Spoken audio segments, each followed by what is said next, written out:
Hey everybody, welcome back to another video. Thanks for the support and the likes, the shares, the subscribes, Charlie. Mhm. Thanks. We are grateful. We are grateful for everything. And today we have an interesting video for you. Mhm. If you may have heard, interesting topic, yeah. If you may have heard, there's an exodus of health workers. People are leaving a lot of other African countries, but Ghana in particular. We've heard of nurses making the move to the UK, to the US.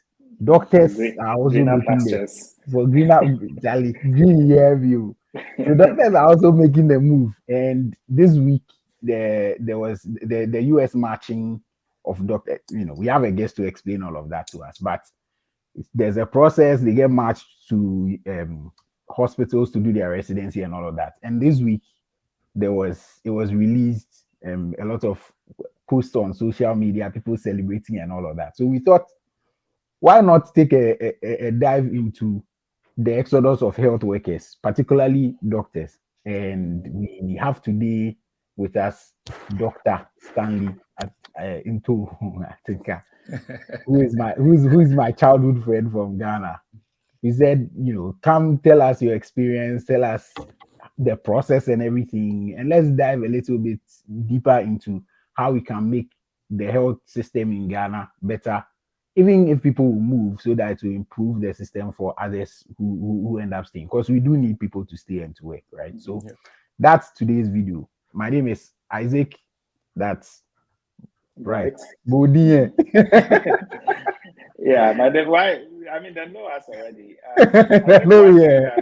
one You, thing that so nurses leaving gets a lot of attention, yes. right?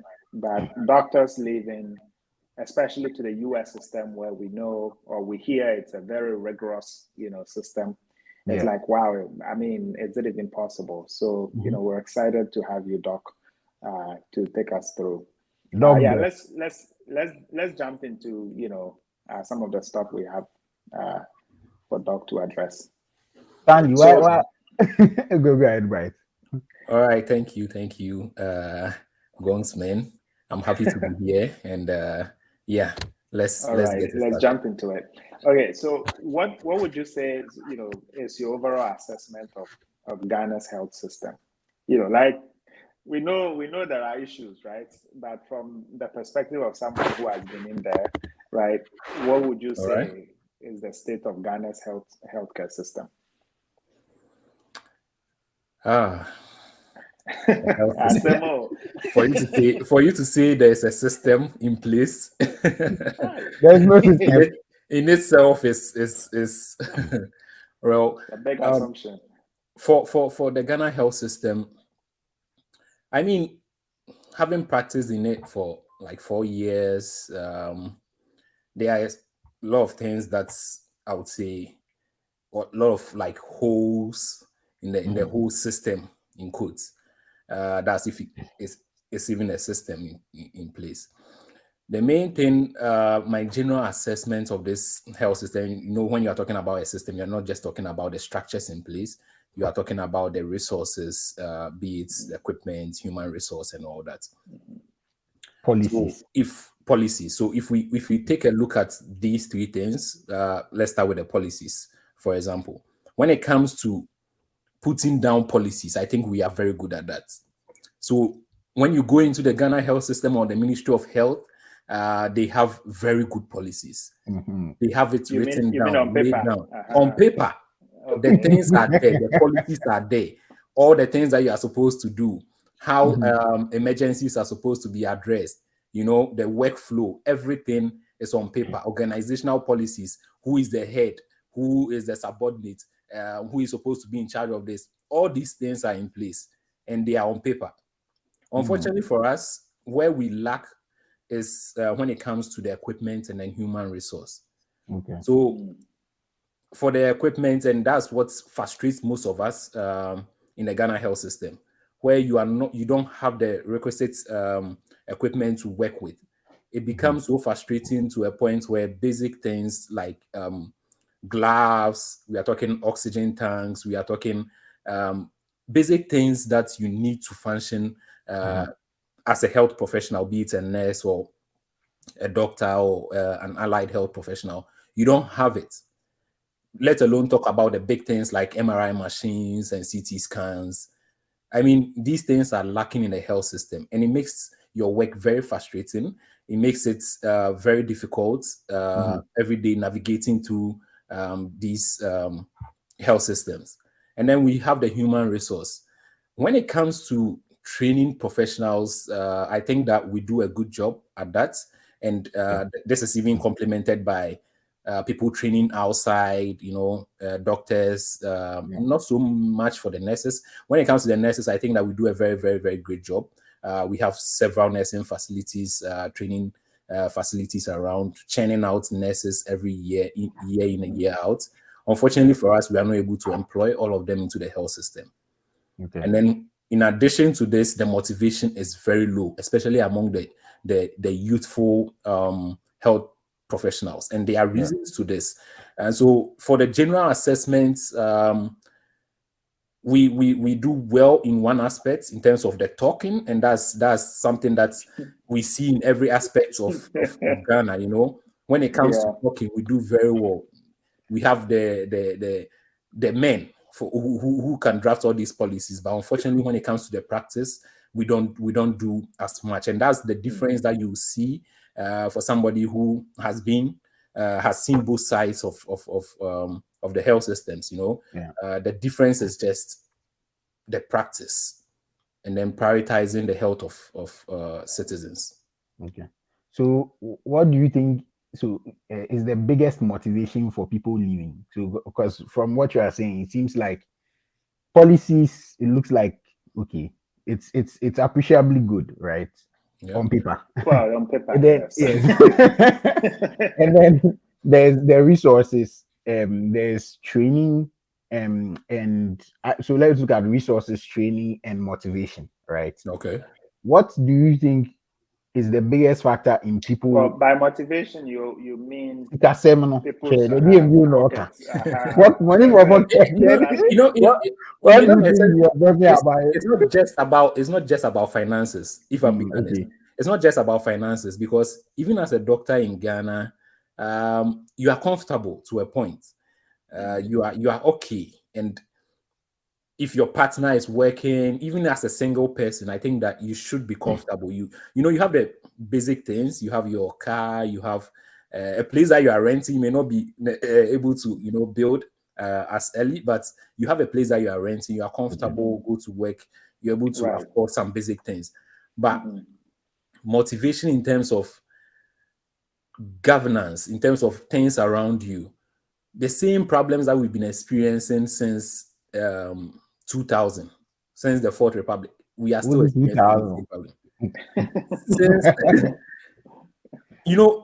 number of like we're years, not solving our problems. we are not solving our problems. Keep showing and then up you look over and you over look again. at your consultant, you look at your specialist, and then the people that you are aspiring to be, you are training to be a specialist, and then you see them and they are also hustling, moving from one place to the other just to get that kind of life that they want. And the future doesn't look bright. It doesn't look bright. So I mean, finances, that would be like 70% of it, but other things, especially for me, that motivated me to leave. There were other stuff. So, two questions I have, right? So resources, motivation, and was it training? What are two facets of it? What do you think motivates people to want to seek other things the most? And what would you say out of these three was like your biggest motivation? I would say the kind of life that people envision for themselves. Okay. So yes, the motivation, definitely, and then also the structures in place. Those would be like the two major things that really influence people, especially doctors, to move around. When it comes to the training, yes, most people would want to have that kind of external or like that kind of experience in another country, training, or that use cutting edge technology in their training, practice what is in the books. But I don't think that forms a major part of it. for me, I would say that the basic things, and this is something that I've been hammering on since, the basic things, because I can't close from work, 12-hour shift, you come back, and then there's the light that we used to hit my phone. Doom so. I don't have, and then it's not, if it was just a particular phase, then you'll be like, okay, it's okay, maybe you think so. But from 2016, you realize that this was the trend. You stayed, you practiced, and then 2020, you are still experiencing these things. You realize that there is no intention for the government to solve all these things. They are not prioritizing you. They don't care about you. And so then what do you do? You are just looking for the basic things to survive. Right. So it's like, even though you're getting decent pay, for instance, you're comfortable, right? You may not be like super rich, but still it's like your quality of life is still lacking. It's affected. It's still lacking. Yeah. It's still lacking. That's the problem. That's the problem. I see. I guess for the nurses, it's more so of some can't even find work to begin with. Yes, and if you look at the challenges that some of these health professionals are facing, I mean, you can just categorize them into the new youthful ones and then the experienced ones. If you look at the new ones, and people will be like, oh, these people are not dedicated and all that. It's not about dedication. I've seen that on. If you make a system favor them, then they're also going to be dedicated. Because you can't tell me to work in a particular environment where you do not even want to be treated. When you are ill, you want to fly out of the country, but you want me to stay with my family over there. So let's look at the new health professionals, doctors, nurses, allied health. Doctors, somehow I would say we are fortunate. We are being employed anywhere from 3 months to 6 months after, let's say, house job. When I completed school, it took about 8 months for me to start my house job, which is like our internship kind of.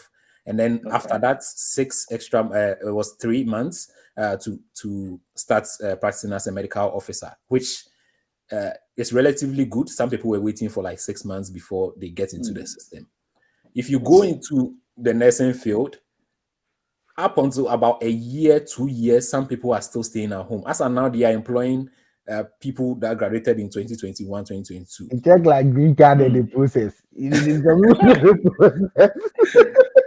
So somebody cannot complete, nursing school, come out, their family they are looking up to them, to get something to do to support their family, and then they are sitting at home for 2 years.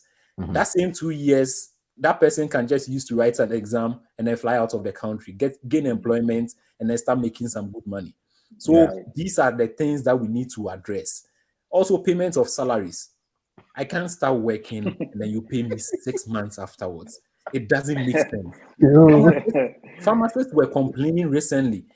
The PharmD, they are like doing internship. 8 months, no salary. They have to go to work every day. What are they going to use for transport? What money are they going? How do they feed? When I started working, I was paid after 6 months, and this is not even a problem that is recently developing. I saw a video on Twitter the last time. Somebody who left in like 1998 had the same problem. Same problem. These things have been existent all throughout, and as we mentioned, right, the quality of life. When I came into this country, I already had a social. So, I mean, when I started my residency program, I already had a social. I started orientation on Wednesday. I went for my first day orientation on Wednesday. That Friday was a payday, and they mailed me my paycheck. 2 days. Sharp. 2 days. And you are motivated to do the work. No long story. And in fact, the HR was like messaging you, bring your social so that we can pay you, and then somebody complete. Do you think in Ghana, for instance, it's really that the money is not there, or administrative, like it's just administrative inefficiencies, to wait for 6 months? What would you say? I know you don't work in the finance department, but it's like it shouldn't be so hard, right? Like you said, 2, 3 days. You can do small program that will even automate these things, right? So is it really that we don't have the money? or we just are not very efficient with our administrative stuff, or we are just, some I witchcraft. I don't think it's about the money, because before you gain employment, you have like the financial clearance. You need to be cleared financially to have it. It's just the people processing the things, you know. And Think it's just that.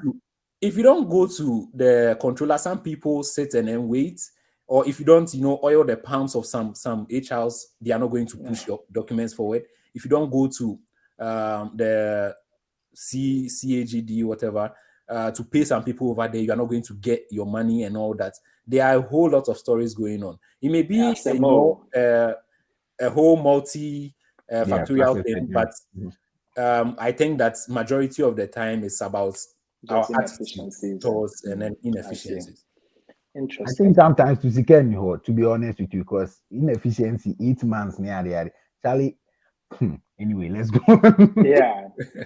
Okay, so maybe let's start talking about. So you've given us a very good background on the situation, in the medical field in Ghana, and why some people may decide to leave and all of that.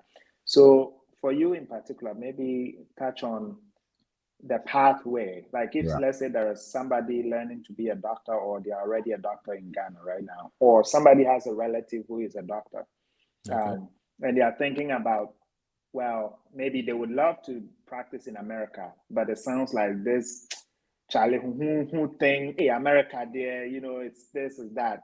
Could you lay out like what pathway could somebody take?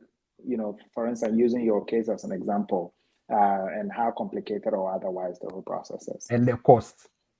Okay. Oh yeah. We have to talk about that one. Yes.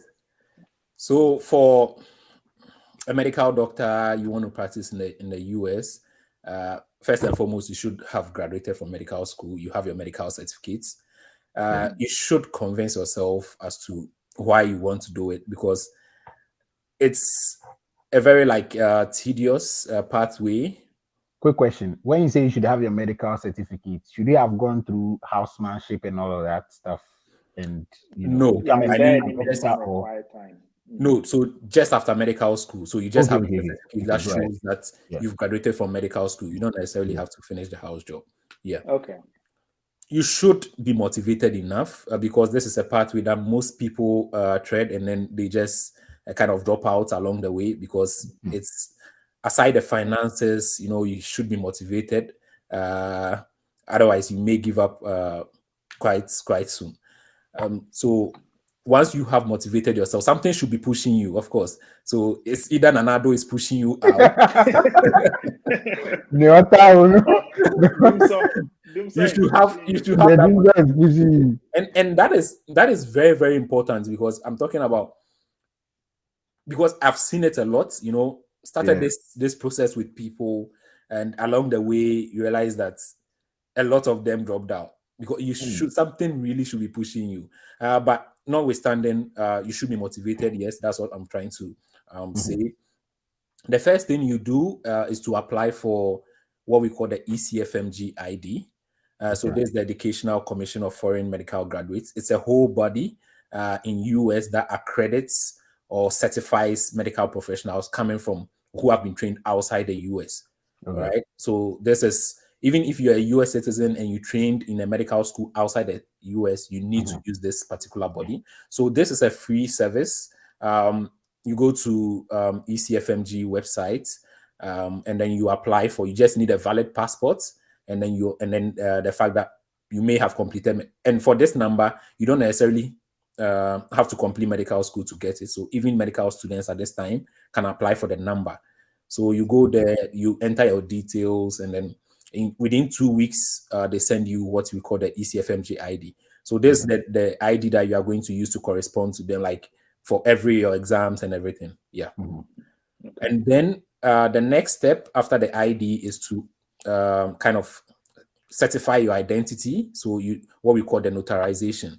So it's like what the Commissioner of Oaths do in Ghana, just to certify your identity. So they want to know that whoever is the bearer of the passport is that particular individual. So you are going to have a Zoom call with them. You show them your passports, you swear an affidavit that you are the person, and then they certify your identity. Okay. Unfortunately, this one costs money. So this one is about, when I did it, I paid around $145. The last I heard it was around $180. Wait, and who do you pay this money to? The You, US or? you pay to ECFMG. Yes. I see. Hey, No, okay, more just for G. one Zoom call. Once, Chai, like Yes. me and you, but Yeah. me and you can do it for free. Oh, but I you, know. It's a whole service, like a legal Mm, service that does this. right. yeah, okay, Yeah.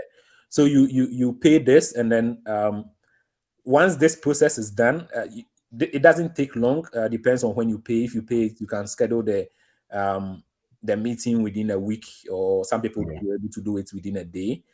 So yeah, it doesn't take as long.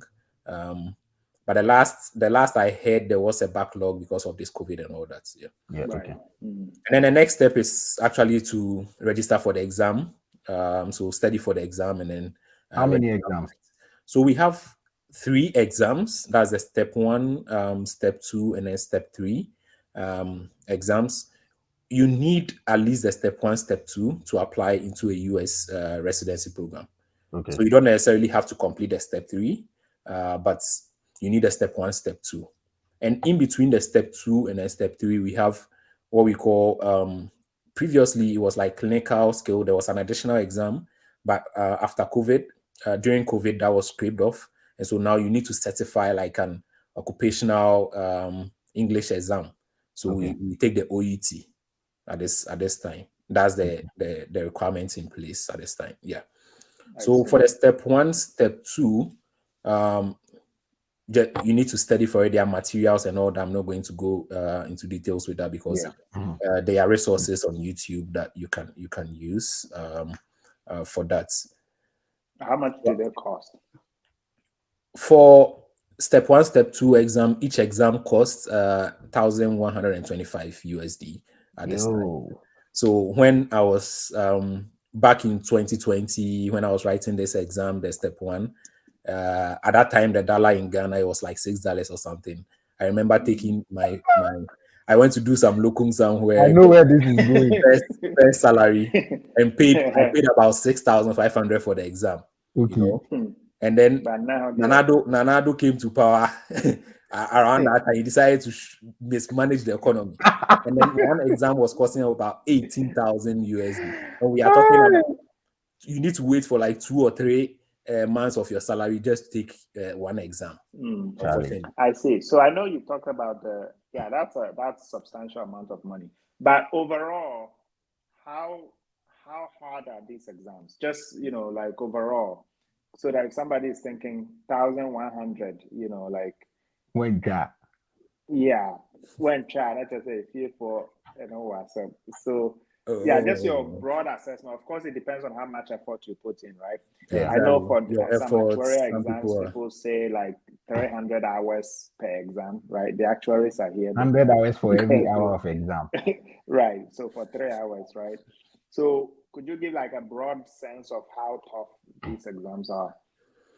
Okay. I mean, as you mentioned, it depends on your academic Or uh, either you are sharp. abilities and then all that. But it What also I've been strongly having. depends on it depends on like you having a structure in place, discipline. It's just about going through the materials and then getting used to the way they ask their questions, Yeah. because it's the same things that we study, the same medical Okay. school, we studied all these things, but they have a way of asking their questions, the way of framing it to test particular concepts, and that's what you need to get used to. Yeah. For the medical knowledge, I think that doctors graduating out of Ghana and then elsewhere, we have the medical knowledge. You need Okay. to just That's good. refine and polish it. But just to give you an idea of this exam, the step 1, you need to sit. It's an 8-hour exam, so you sit. It's Is practically it the whole eight day. hour 8 hours like in a go or like there are You breaks? have 1 hour break, so you can take it as you prefer. So you can take like 15 Wow. minutes break intervals and all that, but you have a total of 1 hour break. But Okay. the exam in total is like 8 hours. So you write 7 hours for the exam, 1 hour break. Yeah. And the step 2 is Chai. similar. The step 2 is 9 hours. So 8 hours for the exam, 1 hour break. Yeah. It's Interesting. it's And then step it's three. it's tough. Oh, Step three is taken on 2 days. So Okay. the first day is about 6 hours, and then day two will be about 8 or 9 hours. Wow. So all of these, I know for one of them, you have to be taking it in the US. Is that true? Or That's am the I step three. the step three? You have to be in the Yes, US. yes. So So you have fortunately to for price, coming to the US. oh yeah, I can give you a general idea of like, you know, an approximate value of Okay. USD you should be looking at. How much is But that? yes, all these things come into play. How much? When Hit us, because let me I'm see. trying to keep track of the numbers, but it's going up. They go up. I know I used approximately about 10,000 USD to finance this whole thing. We are talking exams. We are looking at the resources that you use. We have Yeah. what we call the U World that you subscribe to. It's a question bank and all that.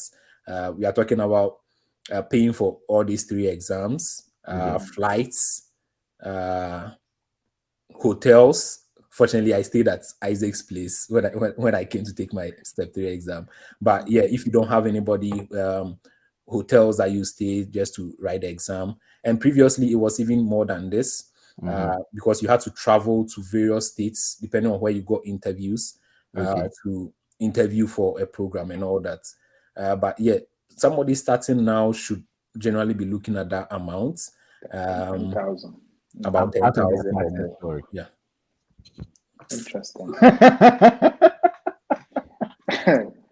Okay, well, let's keep going. See, we can't stop now.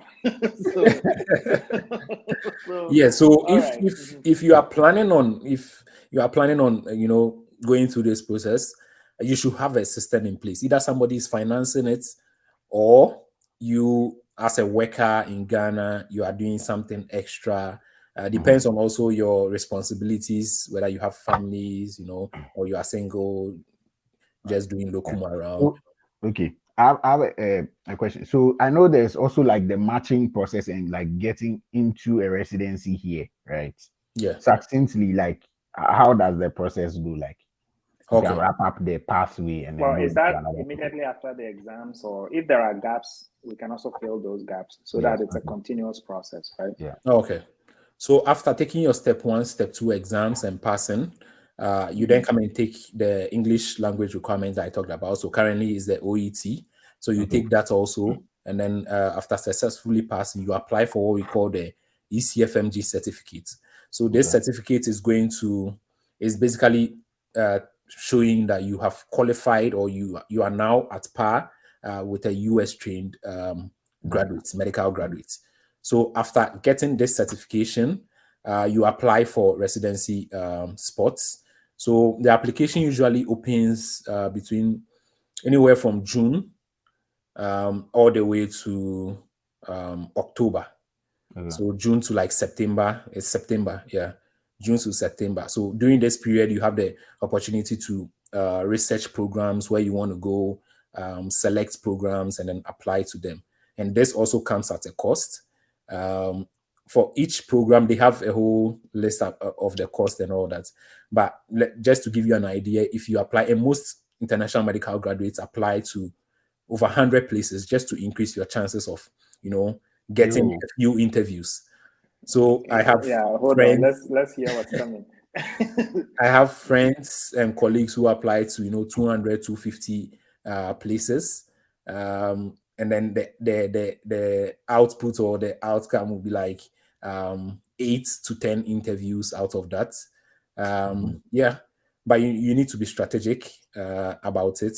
Not every place would take you, unfortunately. Yeah. Some places are fully American graduates. They don't have any experience with internationally trained medical graduates. So we tend to go for places that like take familiar or are familiar with the IMGs as international medical graduates. Yeah. So if Is you there apply any to cost 100 to this? programs, yeah, if you apply to 100 programs, you are looking at like 1,008 USD. If you apply to 250 programs, you are looking at 4,500 USD for that. So yes, depending on what you go for, the package you go for, you may incur more costs related to that. I see. I see. So when So you say program, are these like hospitals, teaching hospitals? Like yes, what are these programs? so these are hospitals, teaching hospitals, yes, and then also community hospitals. So either they I are see. university hospitals or community hospitals. Got So it. they have been accredited to like train residents, um, and so they accept you if you apply and all that. Okay. So yes, they are basically hospitals, and so after September, the deadline usually end of September, the programs of these hospitals will review your application, and then extend an invite to you if they feel that you meet their the kind of applicant that they are looking for. Yes. So you then interview with them anywhere from October all the way to end of January the following year. So I'll just use myself as an example. Between October to January, interviewed at a couple of places, and then in February they would we have what we call the rank order list. So you are going to, it's just like SSC secondary school back home. When you are like from JSS to SS, you choose your first choice, second choice, third choice, and all that. So depending on the number of interviews that you have, you are going to rank depending on your preference. And then the program is also going to rank all the applicants they interviewed according to their preference. Right? And then they use what a computer algorithm to match. So that's where the term matching comes in. So, for example, the three of us over here, if we interviewed at a particular, if we interviewed at Harvard, You the Harvard. if we interviewed at Harvard, all right, we are going to rank. Let's use three hospitals. So, Harvard, whichever one you are, Yale, and then what, and then what, and then Stanford. ISU, you guys. Okay, so Harvard, Yale, and then ISS. So if I am ranking, I'll probably say Harvard first, Yale second, ISU third. If Isaac is ranking, he'll probably say ISU. The same. ISU. He will say the same thing. He's going to say Harvard, Yale, and then ISU. And then the program is also going to rank us, the two of us. Right. So let's say that they also interview the two of us, so they are going to rank. So depending on the computer algorithm, if they come to my list, and what the computer algorithm does is that it favors the applicants. So they are going to go by my list or by Isaac's list. So they'll go to Harvard and see if Harvard also ranked me. If Harvard did rank me and I'm high on the list, let's say I'm number one. Let's say Harvard has only one spot, okay? But they interview the two of us. If I am number one on the list, automatically I get to match, and that's the matching. Okay. If I am number two on Harvard's list, that means that they have only one spot, so the number two will not necessarily get a place.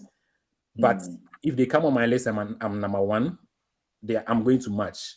Then they will go to Isaac's list. If they place Isaac first and Isaac also plays them first, then Isaac will definitely kick me out, and then Isaac will match. So it's a whole.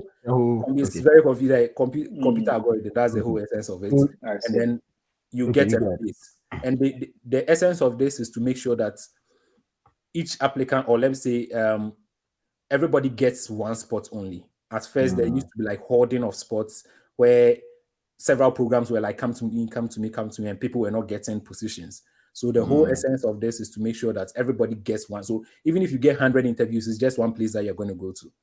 Okay, cool. All right. So let's come full circle.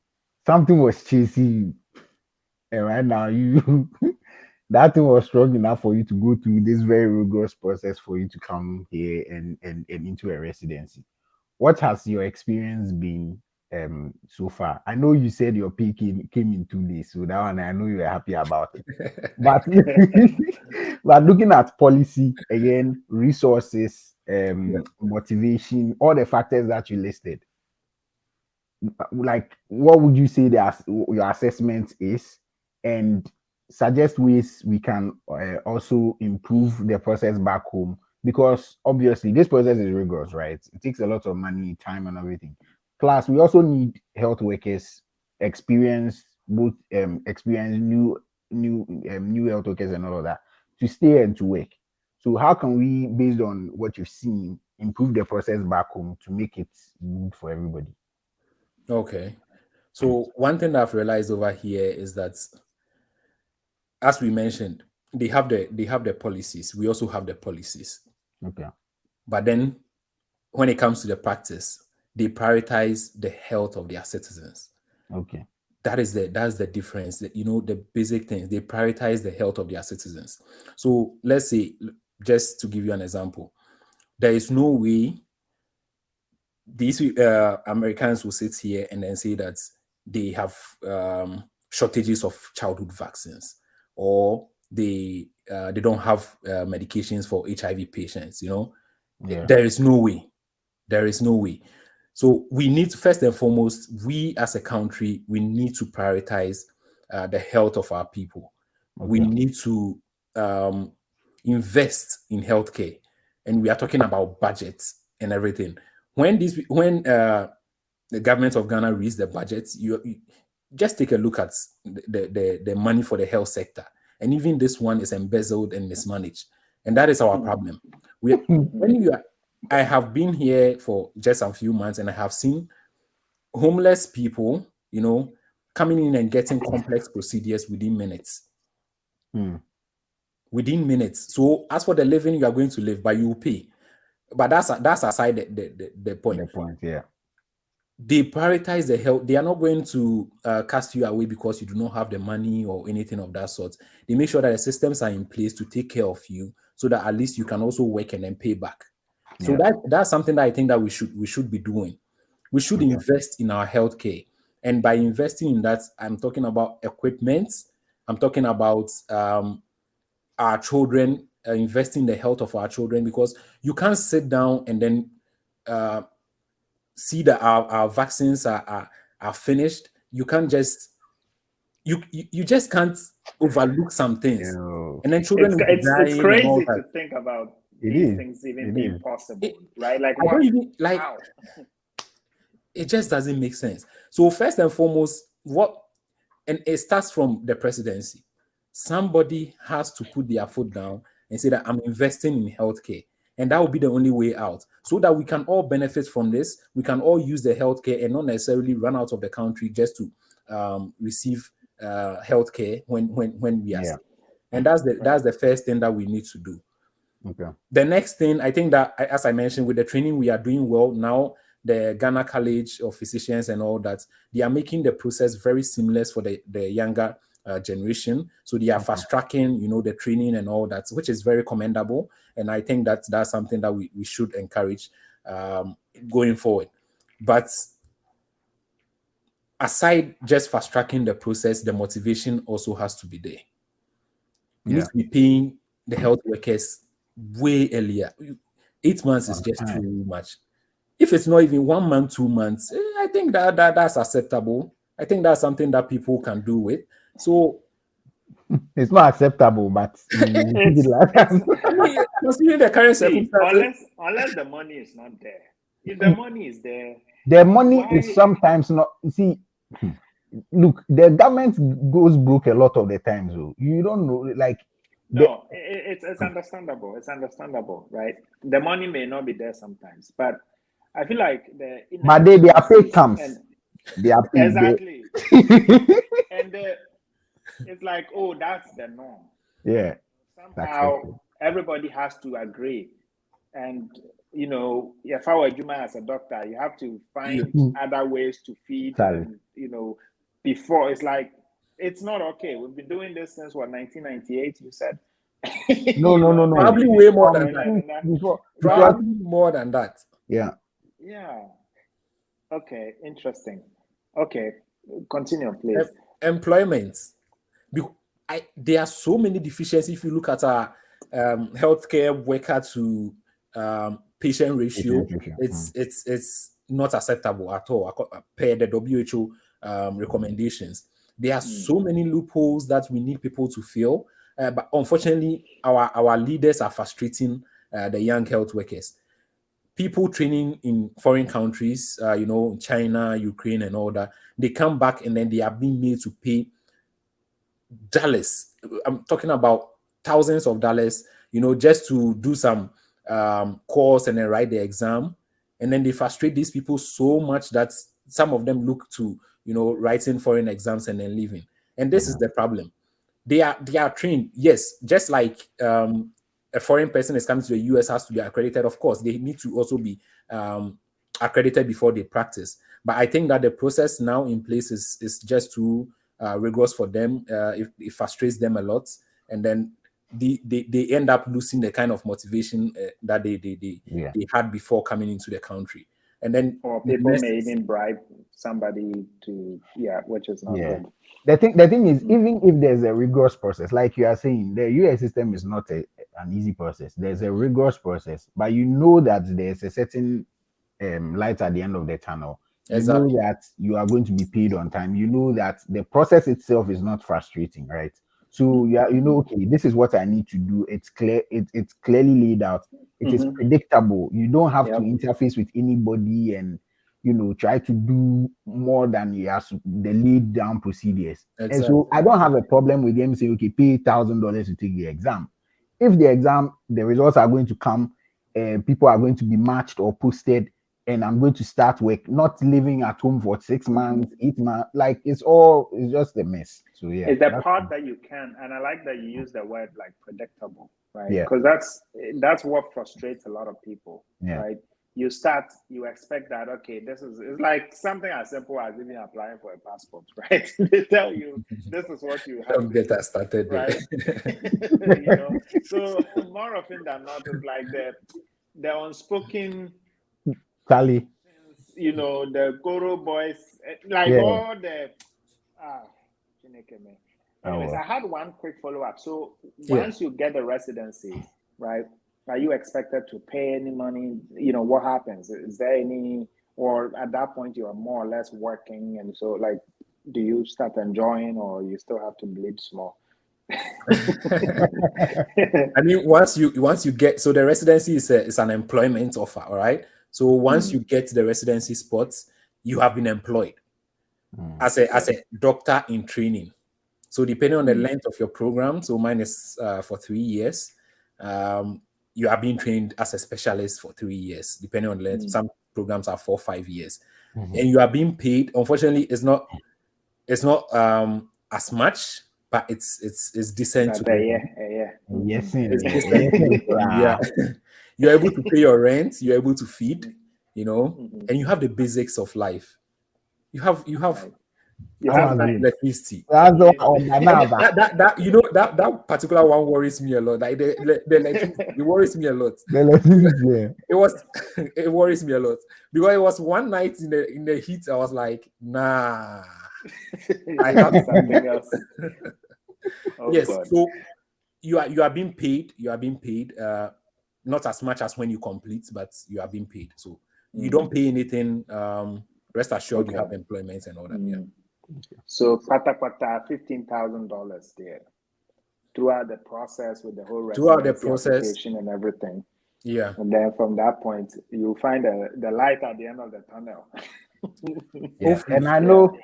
And I know once you finish residency, then there's a process. It's not an elaborate process, but like to get a permanent job and all of that. And I don't know, we don't have all the time to go into that, but briefly, like how does that translate into transition. Like permanent transition?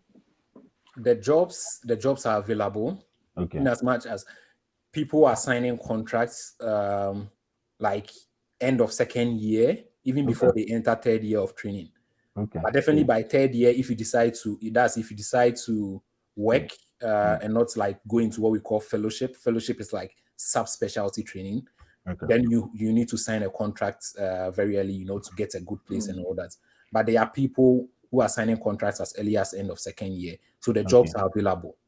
Okay, cool. That's interesting. Well, Bright, do you have any other question? No. I think this has before? been fantastic, Doc.